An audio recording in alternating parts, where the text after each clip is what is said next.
So the course I teach is a first-year seminar called History of Sexuality. And the approach that I take is I look at the ways that scientists and physicians over the past 100 years have tried to study human sexuality. So we go back and we start with Richard from Krafft-Ebing, who in the 1880s used examples from his own psychiatric practice of patients who are struggling with gender identity or sexual orientation. And I should caution you that those are words that we use to describe what he's describing. He used obviously a very different set of words. And part of our interest is what is he interested in? How does he describe them? He's very vivid in describing the lives and experiences of his patients.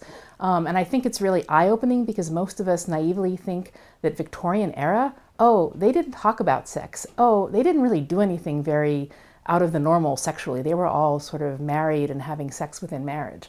But when you read his descriptions of his patients, you find out that's very much not true, and that there was also a very self-conscious understanding of what was going on, both on the part of the people engaged in these activities and also emerging on the part of the psychiatrists working on this. And then we keep moving forward. We look in the 1920s when anthropology becomes really big in this field at Malinowski's book called The Sexual Life of Savages, where he goes to the Trobriand Islands and tries to understand what is the sexual life of this group of people living there. And basically what he finds that they're much freer and easier with sexuality, that children are engaged in sexual games, that monogamy is not held in as high esteem as it is in Europe in around 1900. And he's very interested in the freedom and the lack of difficulties that this culture seems to offer in comparison with his experience of European culture. We also then jump up to Alfred Kinsey. Many of you may have heard of the Kinsey reports. About 5 years ago, there was a Hollywood movie looking at the production of the Kinsey reports. And what Kinsey tried to do is do a very wide-ranging study of tens of thousands of Americans in the 1940s, 1950s about their sexual behaviors. And a number of the things that he found were extremely shocking when he published them, but are sort of things we take for granted now. Things like that most people have sex before they get married at a time when it was thought that no one had sex before they got married, that people have same-sex relationships, that women have affairs while they're married, which no one thought was the case. And we look at his methods, we read some of his texts. We also look at a slightly earlier example of the study of women's sexuality, looking at the experience of women who went to women's colleges in the 1920s and whether or not they were still happy if they married men. So a lot of these things are framed in the time. We're trying to understand the study of human sexuality at the time it happens. So then when we get to the current discussions of human sexuality, I try to encourage the students not to just say, oh, now we have it right. Everybody who worked on this in the past 100 years weren't very good thinkers, but now we have it right. The idea is that all of our scientific studies of any subject, but particularly of sexuality, are really imbued with our cultural and social notions. So I want to give first-year students, no matter what kind of high school they went to, really good background and really good tools so they're able to take on really independent projects while they're at Yale. One of the first things we try to take on is what happens when you're assigned a really hard text to read. And we read two kinds of hard texts. One is these old scientific texts. I mean, for those of you who aren't doing science, a contemporary scientific text is pretty hard, but then couple it with really old ideas and really old-fashioned language, and they get really hard. So how to read these old texts and to find something useful in things that your first reaction is, well, they're wrong. The question then becomes interesting, well, why did the major thinkers of that time think this if it's so obviously wrong? And you get into a very nice discussion. The second kind of hard texts we read are what is known as theory. That is, people who look at these primary texts, if you will, and try to create a more overarching understanding of, say, human sexuality. So the two theorists we read are Michel Foucault and Freud. And they're hard because they make these very grand statements and again have their own kind of vocabulary and set of issues. And in both cases we spend several class sessions on the readings to try to learn how to really understand what they're getting at. So to go in line with that, we write 3 different papers. The first paper is looking at a primary source, that is one of these physicians or scientists writing about sexuality. And they have to pick 2 of them and compare them on a set of issues that I offer. So how do you create a paper that's based on close reading and citation of a pretty hard primary text? That's the first paper. The second paper is how do you write about theory? How do you write about really smart people writing about theoretical ideas? And some first-year students are really intimidated by the idea of comparing Foucault's ideas and Freud's ideas when they maybe only understand them partially. And so we talk about how that's kind of a standard of life, that maybe the portion of which you understand these texts grows as you get further in your education. But it's always a good idea to be somewhat humble in the face of them and say, I only understand part of them. And one thing I encourage students to do is imagine you're actually at a dinner party with these 2 illustrious men.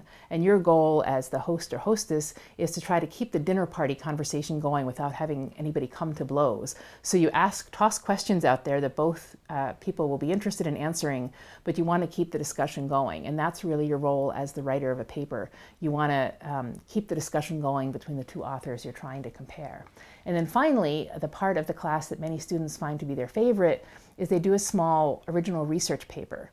Yale is really lucky in that it has a tremendous archive on the subject of sexuality. Actually, we have several different archives, but the one we use is the one in manuscripts and archives.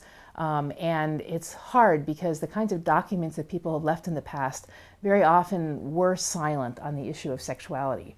But archivists and other scholars have really gone through with a fine-tooth comb and picked out, for example, letters in large families' letter collections that refer obliquely to sexual behaviors or sexual relationships or romantic relationships. And these are all flagged already for us. So we spend 3 weeks in the archives, actually, really getting students comfortable with working with archival materials. They frame their own questions, they pick their own objects, and they write a short research paper. And many of the students tell me that that gives them the confidence after that to sign up for classes that say they have a research paper at the end, as many of our classes do.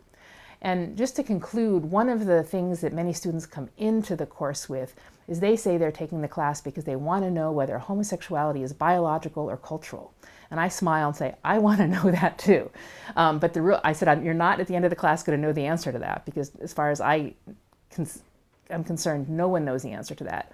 What you're going to know is why that question is so interesting to us, and when did that question become interesting, and why is it very interesting to us now. And many of the students at the end of the class say, yeah, I don't really want to know the answer to that anymore, but I've really realized what an interesting question it is, how much deeper of a question it is than they thought when they started. The freshman seminar program at Yale is a really awesome one because many first-year students don't have the opportunity to take a small discussion-based course. And if they do manage to get into one, they're the only first-year student in a course of juniors and seniors, and it's pretty scary, frankly. So the first-year seminar program offers the opportunity to be in a seminar class of all other first-year students taught by a faculty member. And so there's a process for getting into this. There's a lottery that you sign up for. So, I had, last time I taught this, 144 students sign up for my 18 spots, and it was done by lottery. So I'm pretty sure there's not a real way of saying who chose the class from that means. What it ends up with, though, is a real genuine diversity of backgrounds. And when I go around and ask students why they're taking it, the main reason that they give me is that sexuality was something that wasn't talked about in their families, it wasn't talked about in their churches, and it sure wasn't talked about in their schools. And so in fact, they've never talked about it. And they're really wondering how you can talk about it in a scholarly way in a classroom setting. And they just are curious about anything I have to offer. So one of the benefits of the class too is that people feel comfortable talking about fairly frank sexual subjects, not about their own personal experiences, but about the culture's experience, about the ways that we represent other individuals' experiences, the way that we understand human sexuality as a concept. So it's really diverse in terms of background. One of the really interesting backgrounds that people bring to my class are when they come from other countries in the world. And I know I had one student from Pakistan who took my class, and at the end was so excited, he said, you know, they don't study this at universities in my country. I'm going to go back to Pakistan and found a sexuality studies department. And I'm like, yeah, you go.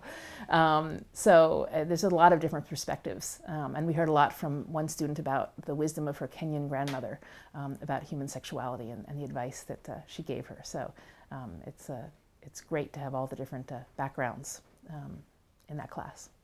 So I also have a role, half of my position at Yale, I direct the Office of LGBTQ Resources. So I work in creating a supportive environment for students, staff, and faculty who may identify as lesbian, gay, bisexual, transgender, or queer on this campus.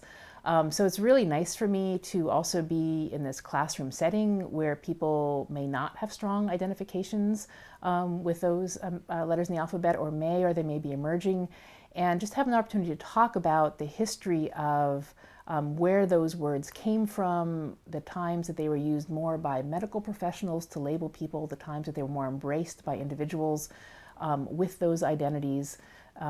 So I find also that the students who are in my first year seminars, I keep in touch with. I always run into them later on.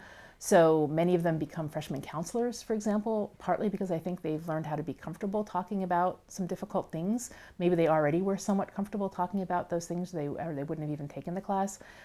This year, I was also Director of Undergraduate Studies for WGSS, and of our seniors, 5 of those seniors took my first year seminar when they were first years, so it's been really wonderful to see how they've grown and developed. And they come and tell me every time they read Foucault. Sadly, they don't read Freud again mostly, but they read Foucault again, and they'll come and talk to me and say, oh, this time when I read Foucault, I really saw that point you were making that I didn't get at all when I was a first year. And it's just such a pleasure to watch them grow and develop, and also to watch their comfort with the archives. I think after they've done that archival project, so many of them go on and do archival projects for courses and for their senior essays. So it's just a pleasure to keep in touch with them and watch them continue to grow and change as they spend their 4 years at Yale.